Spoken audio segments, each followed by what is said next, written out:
Hello বন্ধুরা, welcome to my YouTube channel. তো বন্ধুরা, তোমরা সবাই কেমন আছো? আশা করছি তোমরা সবাই ভালোই আছো। তো চলো বেশি কথা না বলে আজকের ভিডিওর প্রিভিউটা দেখে নেওয়া যাক।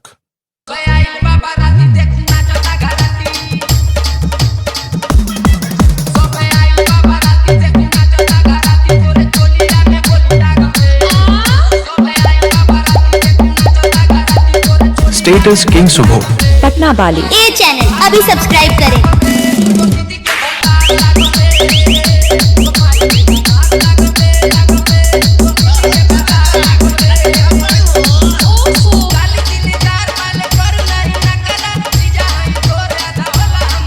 स्टेटस किंग शुभ पटना बाली ये चैनल अभी सब्सक्राइब करें।